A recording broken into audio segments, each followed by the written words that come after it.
My father-in-law passed away in Kuala Lumpur. This was about 2 years ago. He passed away on a Sunday and the public holiday started Monday and Tuesday. On Wednesday, I told my manager I need extra day compassionate leave.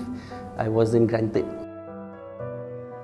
Personally, I felt a bit frustrated.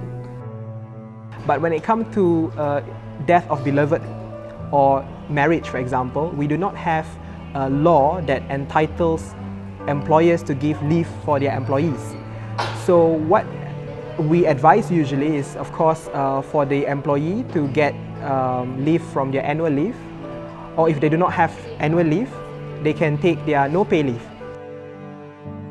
Because what is important, especially in a very pro-family oriented culture like Singapore, these are the things that employees would appreciate. You know, when your company care for you at your low time, when someone you love pass away, you in return would care for the company.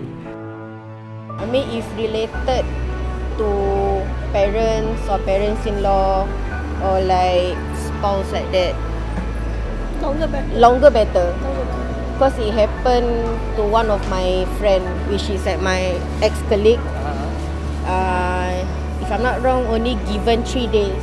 Then the rest she have to use unpaid leave. So almost 1 month like that. 3 days from the day of the death is a bit tight because sometimes on the first day you have a lot of things to settle and you only can really grieve probably the next day onwards when things really settle down. When I experienced a passing of my relative, I had to take an emergency leave. When I came back from that leave, the office is just silent because it's quite a small, neat office, right? It's just silent. You know, we as Asian, we are not so expressive. We do not know. We're afraid to offend, that kind of thing. These are sensitive issues.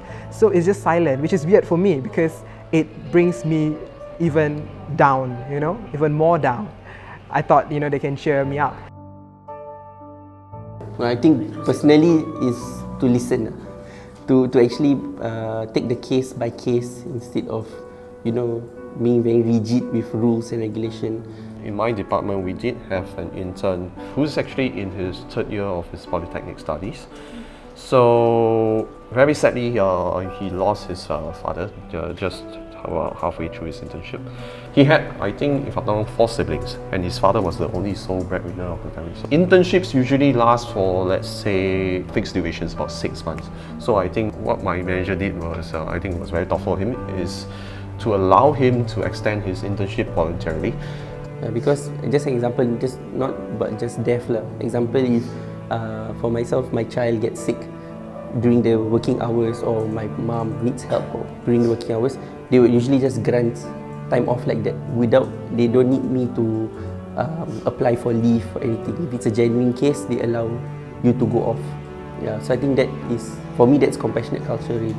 That's good enough for people, because we may have leave and all that, but we don't know, emergencies might happen anytime. And then sometimes some people are bogged down by, oh, we don't have leave, or we take urgent leave. Then if you take no pay leave, there's no pay. So, but this one gives you a peace of mind.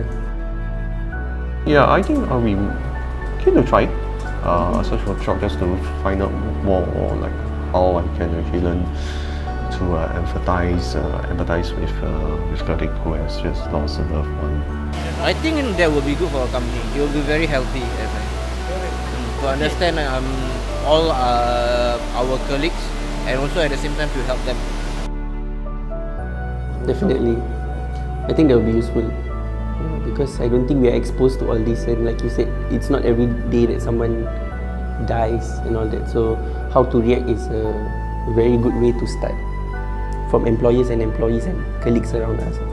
Because people tend to say cliche things when someone dies, right? So it'd be good to have this kind of training. So, yeah. Essentially, why we need to be compassionate in the workplace is because people is the key of any companies, of any business. People drive performance of the company and the business.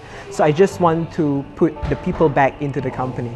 So in human resources, put that human back into the company. And compassion is one aspect of human living, right? We care for one another.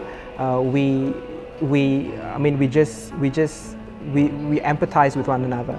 So you got to create a workplace that support that kind of human nature, and there is a corporate value, there is a commercial value into it. So I mean, for me, there is a lot of benefits to put compassion back in the corporate world. Yeah.